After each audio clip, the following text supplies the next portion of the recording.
Meu amigo, se tu está procurando uma picape a diesel forte, robusta, boa para a cidade e ao mesmo tempo com um aspecto aventureiro, tu já deve conhecer essa daqui, né? Essa aqui é a nova Nissan Frontier, na versão mais esportiva que tem, a Pro 4X.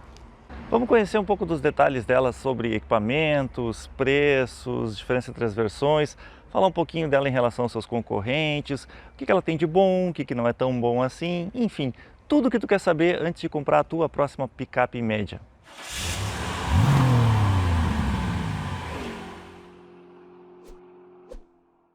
A Nissan Frontier está oficialmente no Brasil desde 98, mas o que talvez poucas pessoas lembrem é que, na verdade, em 93, sob importação direta, chegou a D21, que é considerada a primeira geração da Nissan Frontier no mundo. Bom, primeira geração tanto quanto esquisito de se falar, porque ela, na verdade, é produzida desde 1959 sobre uma submarca da Nissan, a chamada Datsun. Começou com o modelo 220, depois foi evoluindo. Em 85 chegou esta geração chamada de D21 lá para os Estados Unidos, para nós aqui só com a abertura das importações, então em 93 através de um representante oficial no Brasil. Em 98, quando ela era importada para cá, ela também veio através de um representante oficial. Por quê? Porque a Nissan só se estabeleceu no Brasil oficialmente como fábrica nos anos 2000. E em 2002 ela trouxe a primeira picape produzida por aqui da sua marca. Na verdade, o primeiro carro. E foi lá em São José dos Pinhais, no Paraná. Fábrica onde hoje está produzindo outros modelos, na verdade da aliança, né? Renault, Nissan e Mitsubishi e tal. E um fato curioso é que ela recebeu um nome um pouco diferente em alguns outros países, como por exemplo lá no Chile, onde ela é chamada de Navara. Eu acho que aqui no Brasil não ia caber muito bem, né? Mas antes que vocês entendam errado, na verdade isso faz referência a uma cidade espanhola chamada de Navarra, uma coisa assim, né? Eu não sei muito bem porque eu não conheço essa região. E outro fato curioso é que aquela versão nacional, começou a ser produzida em 2002, recebeu um motor também nacional, o MWM Sprint 2.8, um dos melhores motores segundo os picapeiros de plantão. Pois é, só que essa versão ficou pouco tempo no mercado, ela ficou até 2008, quando já chegou a versão importada com motor 2.5, nada produzido por aqui. 2017 a Nissan trouxe a nova geração, que é essa daqui. Se vocês contarem lá do início as origens do projeto, essa aqui já é a 12ª geração. Aqui no Brasil é a 4ª geração que nós temos e ela trouxe uma série de inovações. E em 2022 ela recebeu este facelift já com o modelo 2023, onde tornou a picape com uma aparência muito mais robusta, muito mais imponente e, claro, foi inspirado na sua irmã maior, que infelizmente não chegou para o mercado brasileiro. Uma caminhonete que tem para vender lá nos Estados Unidos, onde eles preferem realmente picapes maiores. Disponível em 6 versões, todas elas equipadas com motor a diesel, afinal de contas nós não temos mais picapes médias flex no Brasil. A S, a versão de entrada, é a única equipada com câmbio manual e custa hoje pouco mais de R$244 mil. As versões topo de linha, a Pro 4X e a Platinum, têm o mesmo preço, R$323.890, e elas têm algumas diferenças nos aspectos visuais e também em equipamentos, coisa que nós vamos falar daqui a pouquinho para vocês. Agora, você deve estar achando caro, né? Pois é, nós também. Mas eu tenho uma dica fundamental para ti que está pensando em comprar uma picape ou qualquer outro carro 0 km. O Virgula.com.br oferece um site completíssimo para que tu possa decidir se é melhor uma Frontier, uma S10, uma Hilux, uma Amarok ou uma Triton, ou eventualmente depois de escolher a tua picape, eles são especialistas em encontrar a picape com a melhor negociação, o melhor preço na concessionária mais perto da tua região. Usa o nosso cupom Opinião20, tu ainda vai ter R$20 de desconto, mas eu acho que o mais importante é o desafio que eles colocam. Se tu tiver uma negociação melhor do que o Vírgula encontrar para ti, eles devolvem o dinheiro do serviço deles, ou seja, tu não tem absolutamente nada a perder. Agora, sinceramente, acho difícil tu conseguir uma negociação melhor, porque eles conseguem negociar com todas as concessionárias num raio de 400 km da tua região. Ou seja, deixa na mão de quem é especialista nesse negócio. Virgula.com.br com certeza vai te ajudar a economizar uns trocados. Essa versão, a Pro 4X, na verdade, ela é muito inspirada naquela versão que a Frontier traz há muitos anos para o Brasil, a tal da Attack. Basicamente, uma versão com uma aparência mais esportiva, uma pegada diferente das picapes convencionais, mas diferente da Attack, essa aqui é muito completa. Inclusive a Attack ainda está em linha, é a 3ª versão do catálogo, ou seja, uma versão bem intermediária. Essa geração da Frontier trouxe como um grande diferencial a suspensão traseira do tipo Multilink. Algumas pessoas dizem que não é multilink, mas meus amigos, no momento em que ela tem 5 pontos de apoio, ela é sim uma multilink. O que o pessoal confunde um pouco da multilink é que ela usa um diferencial do tipo rígido. Não é um diferencial com os braços oscilantes, como por exemplo tinha no Ômega, tem na Toro e tudo mais, né? Mesmo assim, ela usa também mola helicoidal na traseira e até há pouco tempo atrás era a única picape do mercado com este recurso. A nova Ram 1500 Classic trouxe exatamente o mesmo tipo de suspensão, né? Mas qual é o benefício dela? Te traz mais conforto e mais estabilidade na estrada, principalmente numa velocidade um pouco mais elevada.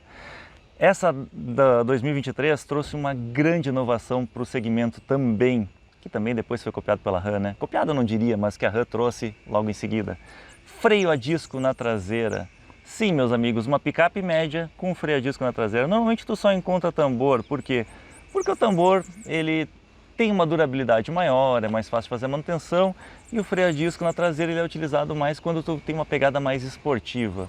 Em conjunto com essa suspensão, dá para ver que realmente a Nissan quis trazer um pouco mais de estabilidade em viagens longas.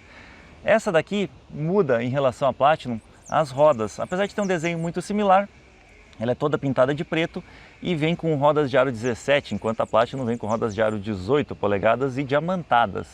O pneu na versão Pro 4X também é um pneu do tipo uso misto, ou seja, tanto para a cidade quanto para fora de estrada. A Platinum já vem com um pneu de uso exclusivo para a cidade. Não diria exclusivo, né? Mas é que ele não tem uma aderência tão boa assim andando no barro. Uma outra mudança da Platinum para a Pro 4X está no diferencial traseiro. Enquanto a versão aventureira vem com um opcional de blocante diferencial, opcional não, na verdade vem de série nesta versão, a versão Platinum não tem. Uma curiosidade que o Gustavo descobriu: na Argentina a Pro 4X vem com Santo Antônio, mas as versões argentinas não vêm com o Arla 32. Por quê? Porque o nível de exigências das emissões lá no país vizinho é um pouco diferente. Então a gente precisa desse recurso, o chamado SCR, para atender as emissões vigentes por aqui. A suspensão dianteira ela utiliza braços triangulares do tipo duplo A. Basicamente o que todas usam na categoria, não é aquela McPherson. Por quê? Porque ela tem um curso elevado de suspensão, então as rodas trabalhariam de forma errada com aquela suspensão mais simples que a gente encontra nos carros de passeio. Essa daqui é uma suspensão que faz com que as rodas fiquem na posição correta, que não mude o ângulo de abertura delas, né? Agora um detalhe que eu gostaria de mostrar para vocês. Gustavo, dá um look aqui no interno das rodas no parafuso. Acho que faltou um pouquinho de tinta aí, né, dona Nissan? E como toda boa picape média, ela tem pouco mais de 5,26 m de comprimento, 3,15 m de entre-eixos, 1,85 m de largura e mais de 245 milímetros de vão livre. Na verdade, esta versão aqui, que é a mais alta, tem 251 milímetros de vão livre. O tanque de combustível tem 73 litros de capacidade, o que está bem dentro das concorrentes na mesma categoria, e a caçamba tem 1.054 litros de capacidade, ou 1.030 de peso nesta versão aqui. Varia um pouquinho de acordo com o peso total das versões, né? Como vocês podem ver, ela também não vem com nenhum tipo de protetor de caçamba, mas uma coisa que me chamou muita atenção no momento em que eu abri a primeira vez essa caçamba aqui, ela é muito leve. Ela equipou a caçamba com um sistema de molas aqui, que servem para eliminar em torno de 60% o esforço que tu faz nessa tampa. E claro que é uma tampa que aguenta o peso inteiro, então quando for carregar, pode largar aqui em cima que não vai arrebentar as dobradiças. Vai arranhar um pouquinho a pintura, né? Porque poderia ter uma proteçãozinha de caçamba ou até mesmo aquele coating que vem maravilhoso na Ram Classic, que diz a Ram que aquilo lá é indestrutível, que no caso de uma guerra nuclear sobrariam só aquele coating e as baratas. E apesar de não ter mudado muito na parte de design das chapas, digamos assim, do veículo, né? Afinal de contas está muito parecido, as lanternas traseiras agora têm um novo arranjo interno com um C em LED aqui na sinaleira, o pisca e a ré continuam com lâmpadas halógenas, ela tem câmera de ré a partir da versão intermediária, ou seja, na bem intermediária, lá de entrada, lá na SE, a de entrada não tem, e ela tem sensores de estacionamento nessa versão e na Platinum, traseiros, dianteiro não tem nenhuma delas. E outro diferencial importante das versões Platinum e Pro 4X é a câmera 360 graus, ou seja, além da traseira tem uma embaixo de cada espelho retrovisor e mais uma localizada aqui na frente. Logo, aonde que está? Aqui, embaixo do emblema Nissan, que inclusive, neste caso aqui é tudo preto, não tem nenhum tipo de cromado, esse é um outro diferencial visual da versão Platinum para 4X, e vocês viram que ele tem pintado de vermelhinho. É tudo para dar esse aspecto mais legal, mais bonitinho, né? Agora, uma coisa que eu gostei demais, meus amigos, eu achei fantástico, foram os novos faróis. De novo, assim como as sinaleiras traseiras, não mudou o formato, mas a Platinum e a Pro 4X receberam esse farol de LED, que na verdade são 4 projetores que iluminam bem pra caramba. Segundo a Nissan, em torno de 20% a mais de iluminação na luz baixa e 40% na alta. Também vem com DRL em LED e faróis de neblina em LED também, um pouco mais reduzidos em relação à versão anterior.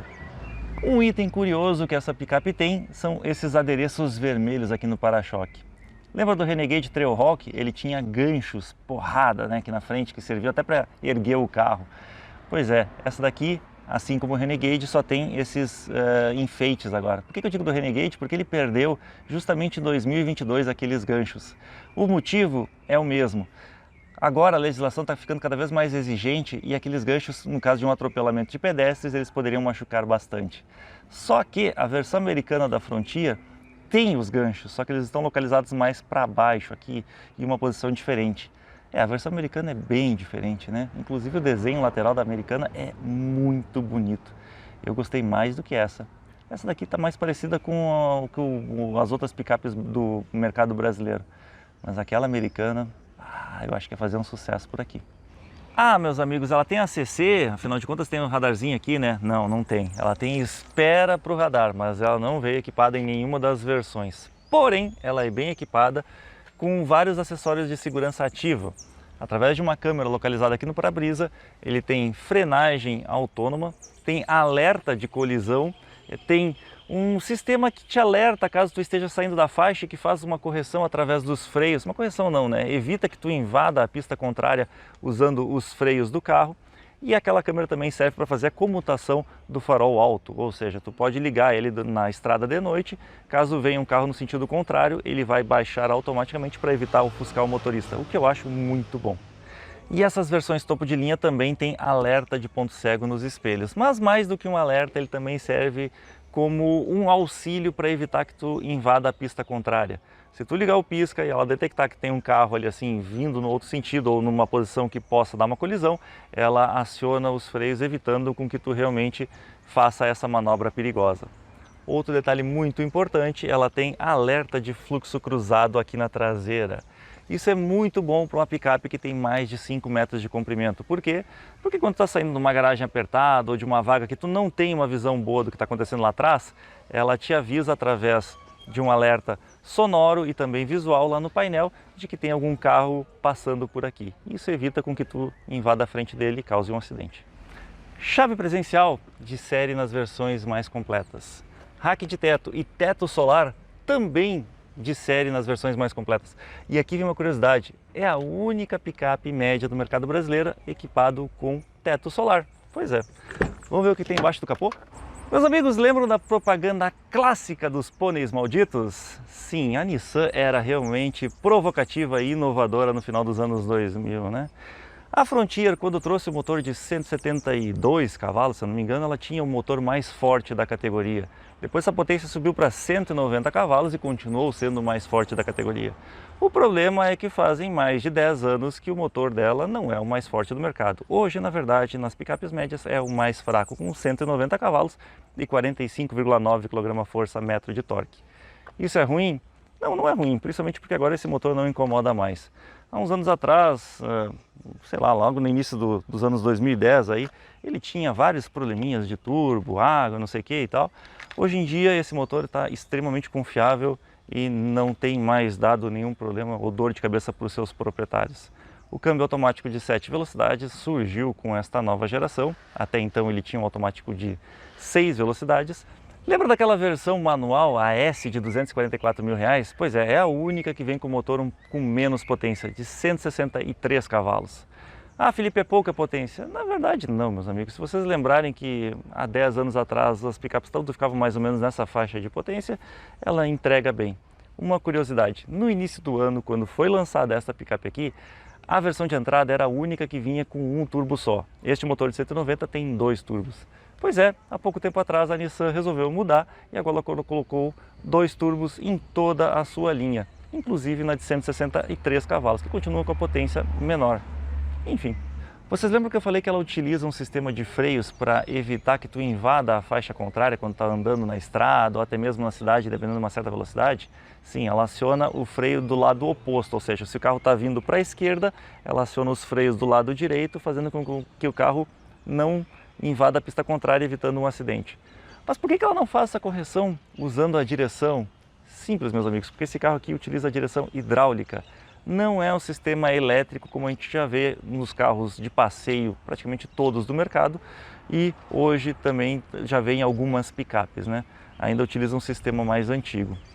E claro que quem tem uma picape média a diesel deve se preocupar com o valor do seguro, ainda mais que em 2022 os seguros dispararam, todos eles estão muito caros. Eu fiz a cotação para mim, que tenho um bônus muito bom, bônus 10, não tenho filhos entre 18 e 25 anos, moro numa região tranquila, saiu pouco mais de R$6.000. Se eu não tivesse bônus nenhum, mais de R$10.000 nessa picape.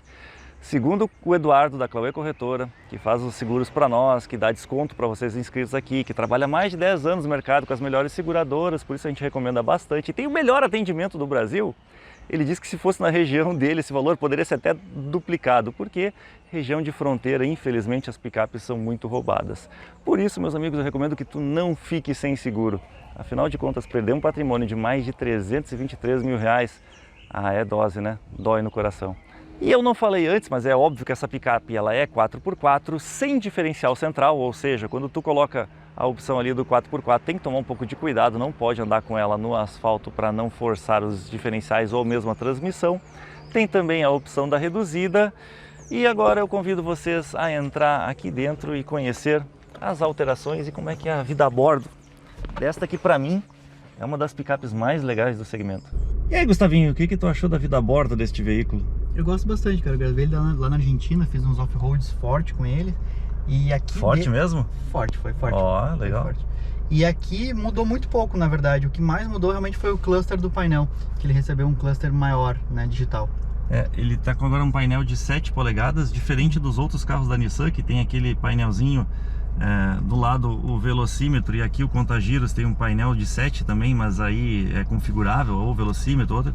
Esse aqui ele mantém o contagiros e o painel, além do marcador de combustível e temperatura do motor, analógicos, e ali no meio várias outras funções, né, que são selecionáveis através do volante multifuncional, que também mudou, volante igual ao do Kicks, ou seja, é um volante muito mais bonito, muito mais magrinho, digamos assim, em relação ao que estava na Frontier antes, né? Que remetia aos antigos. Enfim, e aqui tu tem várias opções, né? Tá bem completo esse painel. Eu achei ele bem legal. Inclusive a média de consumo. Não se baseiem por esse 5.6 que está aqui, porque quando a gente está testando, realmente o carro consome muito mais do que o normal. Esperem fazer em torno de 8 a 9 km por litro, obviamente de diesel, que é só o único combustível que ela roda, na cidade, e 11 a 12 na estrada. É isso que ela faz, né? Aqui durante o teste a gente dá umas aceleradas a mais, a gente fica com muito tempo o carro parado, gravando também. Exato, acho que isso que complica um pouco da vida da picape. Acho não, tenho certeza que isso complica muito. Esse painel é bem completo, o multimídia também é bem completo, tem Android Auto e Apple CarPlay também. Lembrando que ele é com fio e ele vem a partir da versão intermediária ali, a SE. Antes ele vem só com rádio, com Bluetooth. Por que ele não foi para onde eu queria? Aqui. Enfim, né? Ele é bem completinho, ele é interessante, ele tem tudo que a gente precisa. Deixa eu aumentar o brilho dele aqui um pouquinho, porque está configurado para ter menos, não adiantou nada, então ok, beleza. Piorou. Aqui, ó. Isso. Não, aqui. Se mexer no áudio não vai, né? Pronto, agora sim, agora eu estou enxergando tudo.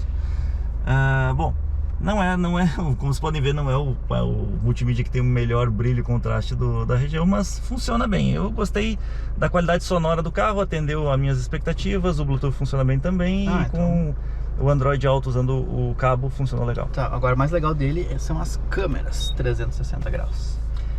Não é uma câmera de Grande altíssima resolução e definição, né? Mas eu vou te dizer que é bem melhor que a do Versa. Então, do Versa e do Kicks. Então tá bom, eu gostei do resultado final, me ajudou bastante a fazer manobras dentro da garagem.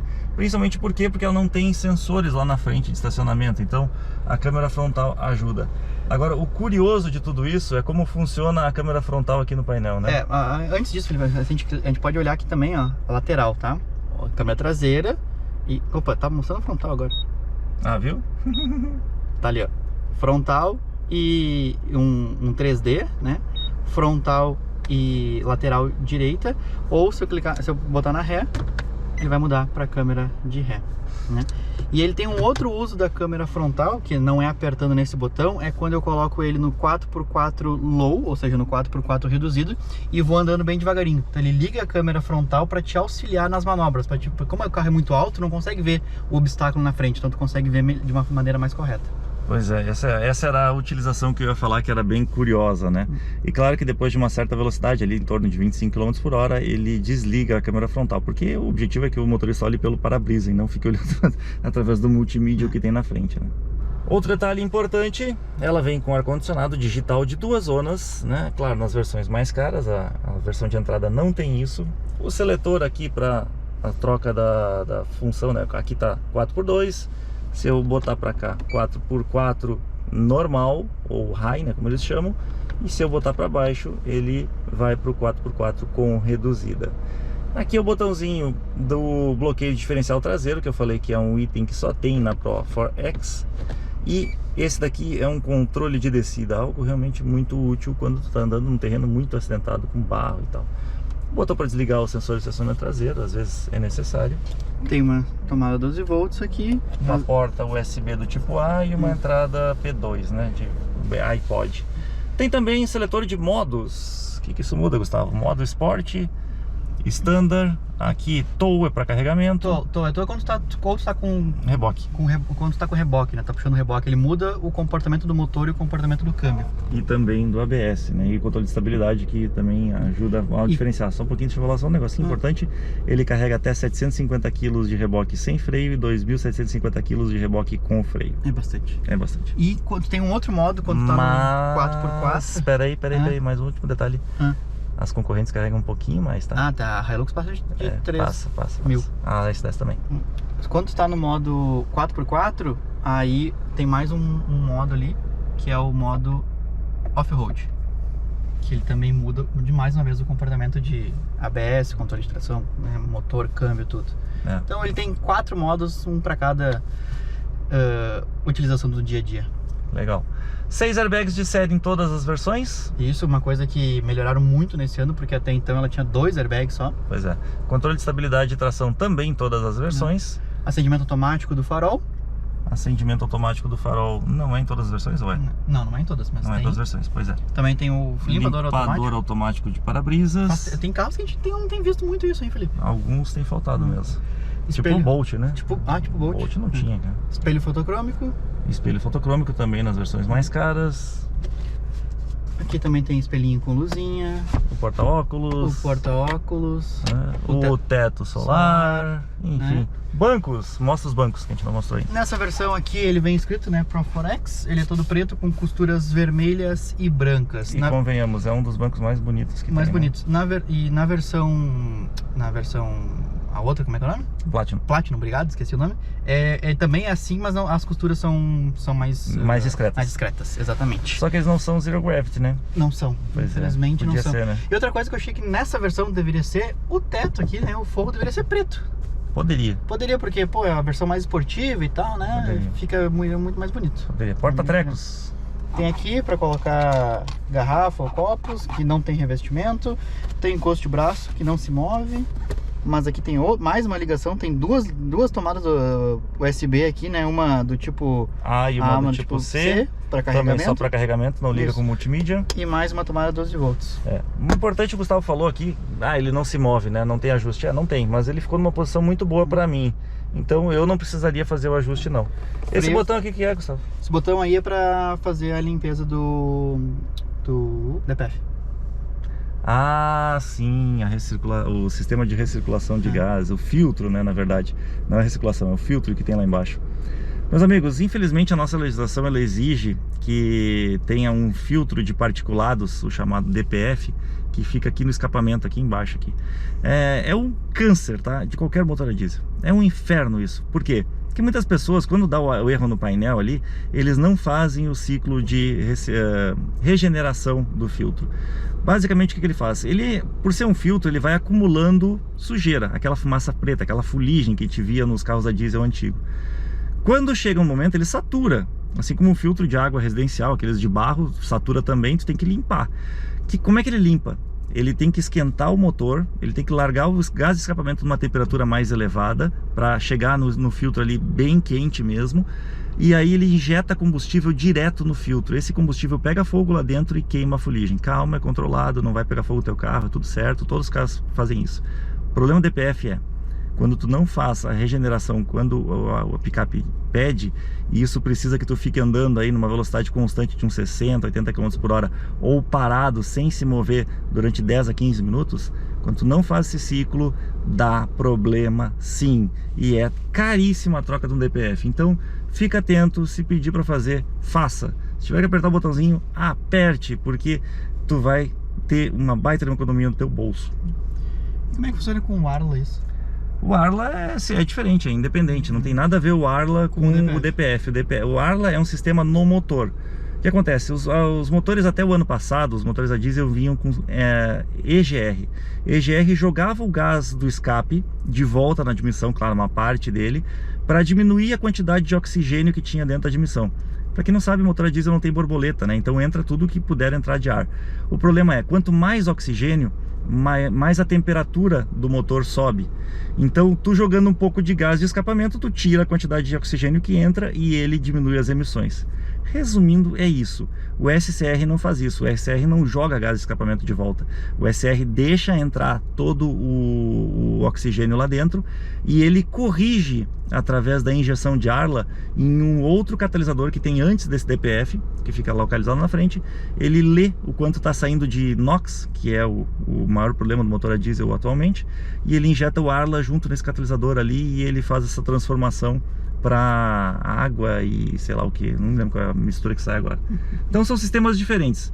É mais eficiente sim, porque tu trabalha com menos combustível, ele deixa o ar mais limpo, porém tu tem que usar o Arla, que hoje em dia tá assim, ninguém gosta de completar e não tá mais tão barato. Quando saiu custava bem menos de R$1, né? Hoje em dia já tá 3, 4. Começa a demanda aumentar, começa a subir o valor, né? Que coisa, né? Brasil, Brasil, Brasil. Mas eu achei diferente porque tem um botão pra apertar, né? Nas outras picapes que a gente tem testado, se quiser não forçar, tem botão, né? Se tu quiser forçar, aqui. É isso aí. Faltou uma coisa aqui? Ah, isso aqui é muito legal. Tem mais esse porta-copos dos dois lados pra deixar a tua bebida geladinha, porque daí tu coloca o ar-condicionado saindo aqui, ó. Imitar do Fit, isso. Isso, tem dos dois lados, Felipe. Achei bem legal isso. O também... banco desse teu lado também é elétrico? Ah, o banco do motorista é elétrico, do passageiro não. Mas eu vi um outro porta-trecos aqui que eu achei bem interessante, cara, uma lateralzinha aqui assim, ó. E enfim, aqui tem também. Achei legal, cara, achei legal. O acabamento é bom também, cara. O acabamento, olha só. É um plástico mais simples, sim, porque toda picape média tem esse acabamento, né? Mas aqui onde a gente encosta o braço tem um couro e tal. E é confortável, né? É confortável. Eu curti. Agora, falando em conforto, vamos ver o espaço interno atrás? Vamos ali. Ah, eu me esqueci de um detalhe, né? Os vidros são elétricos, porém o one-touch de descida no vidro dianteiro, subida não é one-touch. Então só para descer mesmo. Espelhos elétricos com rebatimento nesta versão. Te ferrei, hein? Como é que eu entro? Te compliquei a vida, né? Na verdade, eu deixei a cadeirinha da minha filha aqui justamente para mostrar o espaço interno com, digamos, 3 pessoas, ou uma cadeirinha e mais 2 adultos. Faz a volta, eu vou no meio. Mas, meus amigos, antes do Gustavo chegar, aquela comparação de sempre. Do teto, eu estou com a cabeça aqui muito próxima, ele tem um rebaixo aqui assim, ó, então para quem tem 1,81 m vai ficar um pouquinho mais tranquilo.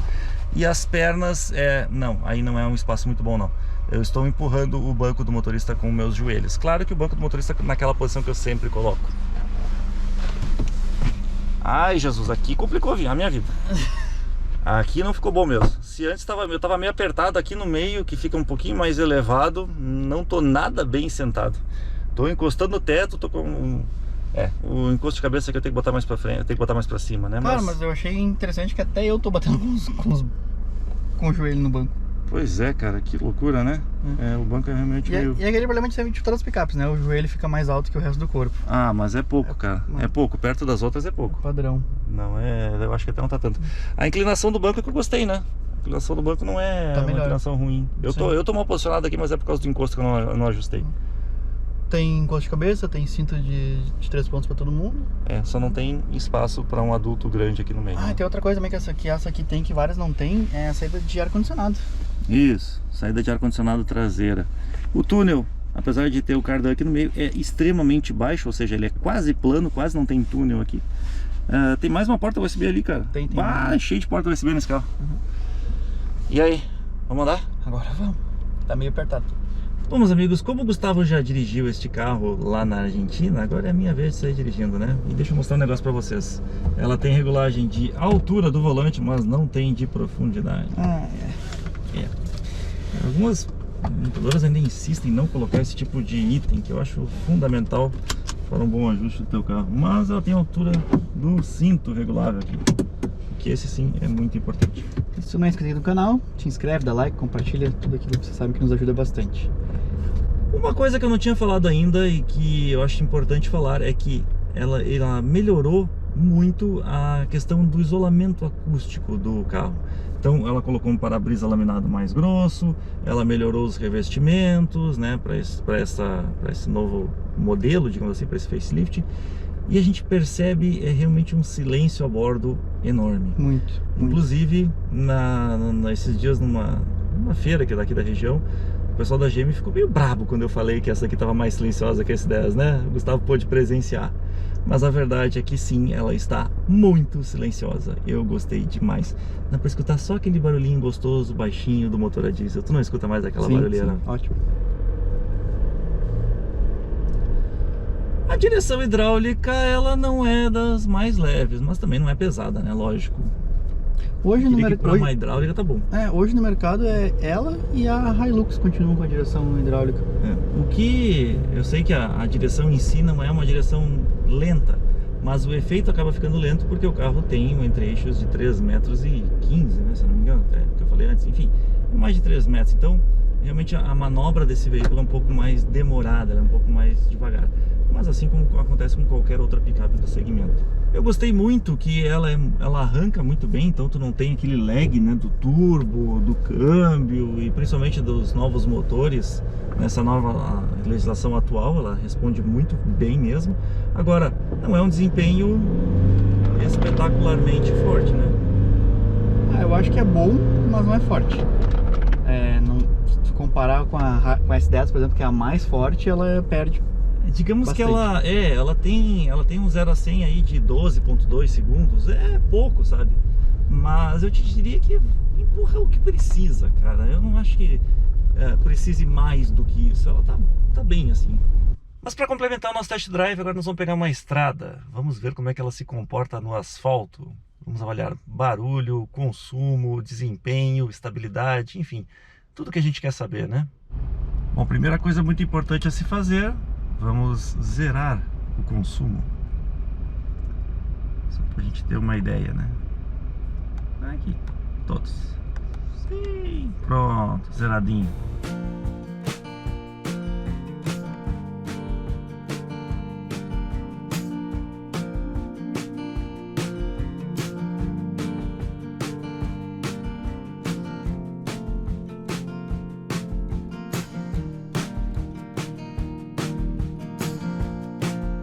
Bom, meus amigos, fiz uma viagem agora de 80 km, fui até Guaíba e voltei e eu preciso mostrar isso para vocês. Consumo bem dentro daquilo que eu esperava, né? Deixa eu tapar aqui para vocês enxergarem. 11,8, ou seja, ficou entre 11,5 e 12. É exatamente a média que as outras picapes a diesel concorrentes da Frontier fazem também. Gostei da estabilidade na estrada, olha... Em momento algum me lembrei que eu estava com uma picape, conforto excelente, faz curva direitinho. Gostei muito da estabilidade dela na estrada, na verdade eu até me esqueci que eu estava numa picape de tão estável que ela é, confortável, boa de dirigir. Agora eu preciso fazer um comentário aqui que eu não tinha feito, acho que durante a avaliação. Que qualidade de som, cara. A qualidade do som assim é maravilhosa. Uns graves bem definidos, agudos, médios. Pô, gostei mesmo. Enfim, vamos voltar para o nosso test drive. O que eu gostei realmente nela foi do conforto da suspensão e, claro, né, isolamento acústico. Cara, tu não escuta um barulhinho de pneu, de suspensão, nada. É realmente um carro que foi muito bem trabalhado nesse quesito. Mas tu sabe, Felipe, que quando eu andei com ela lá na Argentina, eu elogiei bastante a suspensão, tudo, né? Mas agora, depois que eu andei de novo na S10 e eu voltei a andar nessa aqui, eu acho que ela tá quicando um pouquinho mais que a S10. Eu te falei isso quando a gente pegou o carro, né? Eu acho que o carro tem a suspensão um pouquinho mais dura do que a suspensão da S10, porém ela é bem macia perto de uma Hilux, perto de uma Triton. Ela perde um pouquinho para a S10 e talvez para a Ranger também, que também tem um conforto ao rodar muito bom, né? Mas assim, é questão de... um pouquinho para cá, um pouquinho para lá. É, ajuste, porque não dá pra dizer que ela é desconfortável, bem pelo contrário, ela é muito boa. Eu gosto muito da estabilidade. O comportamento dinâmico dela, um pouco lembra uma picape. E essa é a grande vantagem dela em relação aos concorrentes, né? Que todo mundo tem feixe de mola, e ela é a única que não tem. É, agora tirando a Classic, né? Que agora tem uma suspensão igual a dela. E eu posso dizer, Gustavo, em relação à Classic, ela realmente é um pouquinho pior. Mas é que a Classic não carrega peso, né? Não carrega peso. A Classic carrega 530 quilos na caçamba, essa aqui carrega quase o dobro. Então, uma tonelada, né? Então realmente dá pra entender por que a Classic tem uma suspensão melhor do que dessa caminhonete. A minha dúvida mais, Felipe, é no longo prazo. Vamos dizer assim, se colocar... A gente sabe que uma Hilux, por exemplo, embora seja muito dura, aguenta, né? Tu bota bastante carga, ela vai aguentar durante muito tempo. Será que essa aqui também aguenta? Deixa eu te fazer uma pergunta. Quantas vezes tu já ouviu falar de problemas de suspensão traseira na Frontier nesta geração? Que tá desde 2017 no mercado. Acho que não. Eu não lembro. Não conheço, né? Então, assim, parece que foi bem dimensionada. É claro que uma suspensão de feixe de molas tende a cansar e dar problemas mais cedo, ou melhor, mais tarde. A suspensão de feixe de molas tende a ser mais resistente, durar mais. Mas a suspensão com mola helicoidal, neste caso aqui, tá aguentando bem. Até porque quem compra esse modelo aqui não vai ficar carregando muito peso, né? O que eu acho que vai realmente ser um pouquinho mais caro a longo prazo vai ser a questão da manutenção das buchas e tal. Por quê? Porque o sistema Multilink tem muito mais peças, a complexidade da suspensão traseira é maior e assim como acontece nos Hondas, vai te dar um custo maior também a longo prazo. Sim. Já que tu falou em manutenção, cara, aqui a Nissan continua usando aquela cartilha deles de ser a manutenção programada mais barata do mercado. Coisa boa, né? Até os 60 mil quilômetros tu gasta 6 mil reais pra fazer a manutenção programada desse carro. Ou seja, R$1.000 aí a cada 10 mil quilômetros, né? É barato, hein? Se tu pegar uma Hilux, é 8.500. É muito mais caro. É barato. Frontier, olha, só para desmistificar aquela história de que Nissan tem a pior manutenção do mercado. Não é.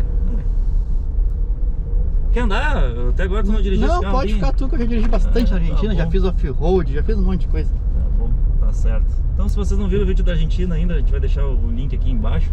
Lá o Gustavo pôde testar esse carro ao extremo. Inclusive até passei vergonha lá, deu uma... né? Essa parte é boa, né? Olha os erros, tem. Essa parte é boa. Mas Gustavo, eu quero saber o seguinte. Tu teria uma picape dessa? Não, eu não preciso de uma picape dessas. Mas das picapes, eu acho uma das mais legais. Eu acho que assim, pra mim, ainda a S10 é a mais bacana, porque gosto muito do desempenho da S10 e gosto muito de andar na S10. Essa aqui pra mim estaria em segundo lugar. Sabe o que me incomoda na S10? É que o projeto tá cansado. Tá cansado. Tá esperando uma nova geração, assim, há tempos já. Ela tá precisando de várias atualizações, né? Ela é uma picape boa, com certeza, mas ela tá precisando de atualizações. A Hilux recebeu várias atualizações, mas tem uma coisa que me incomoda nela, que é realmente a suspensão. Eu não gostei, não achei boa. Felipe, por incrível que pareça, a Toyota é a com maior número de recursos. É a única que tem ACC, por exemplo. Não, a Ranger também tem. Não, a Ranger também tá certa, mas a Ranger só tem na versão topo de linha. A Toyota tem já nas versões intermediárias. Então assim, tá bem legal a Hilux, cara. Embora seja mais cara. Tá bem legal nesse sentido. E quando a gente tá falando em preços, tu compara com a Ranger, por exemplo, a Ranger topo de linha tá mais ou menos o preço dessa aqui, um pouquinho mais barata. Agora, qual é a vantagem de se comprar uma Frontier e não uma Ranger? Simples, meus amigos. É confiabilidade. Eu acho que essa aqui aguenta muito mais. Confiabilidade. Essa daqui com certeza vai te dar menos dor de cabeça a curto, médio prazo. Mas ela tá um pouquinho cara em relação a S10, né? Ela já foi bem mais em conta, ela já foi bem mais competitiva. Ela tá cara. Ela tá até mais cara que a Triton, cara. HPS. O próprio vendedor lá da concessionária nos falou, né, que antes ela tinha um preço bem mais baixo que a Hilux, era fácil de falar pro pessoal, ó, a Hilux vai pagar 30, 40 mil a mais. Agora os preços já estão bem mais equiparados, né? Claro que, ok, eu vou dizer que as duas são muito boas picapes, mas eu, em relação à Hilux, eu fico com essa daqui por causa do conforto do dia a dia, principalmente por causa disso. Enfim, né, não é uma regra, é simplesmente a nossa opinião. Inclusive, se tu quiser dar uma passadinha lá na concessionária da Avenida Senador Tarso Dutra, aqui de Porto Alegre, conversa lá com o Sutelo, ele tem um brindezinho especial para ti aqui do canal. A IESA lá da... Isso, na IESA Nissan. Mas já que eu falei que essa era a minha opinião e não necessariamente refletir a verdade, eu quero saber a tua opinião. Conta pra nós aqui embaixo o que tu acha dessa picape. Prefere ela, uma Hilux, uma Ranger, uma S10? Uma Amarok, uma Ram Classic, uma Toro? Não dá. Não, aí tu forçou a barra, aí é outra categoria. Aí não tem nada a ver com a proposta desse veículo. Valeu, galera. Valeu, pessoal. O caminhão do Supergas Brás também tem para incomodar aqui bem na hora que eu tô gravando. Oi tio, tu que me atrapalhou, ó. Viu só? Esse cara que tá me atrapalhando. Ele é aquele caçamba de lixo lá.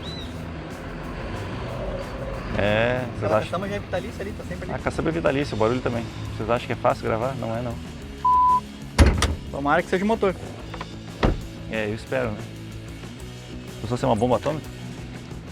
Maré? Não sei. Vai saber o que tu andou fazendo com esse carro? E, bom, basicamente assim, eu não sei mais o que falar. Mas tchê, se tu aguentou até aqui é porque tu deve ter gostado desse vídeo, né? Então não esquece de dar teu like, compartilhar ele, mostra pros teus amigos e te inscreve aqui no canal. Nós também temos o Instagram, onde a gente coloca fotos diversas, coisas que a gente está gravando, coisas que não costumam vir aqui pro YouTube.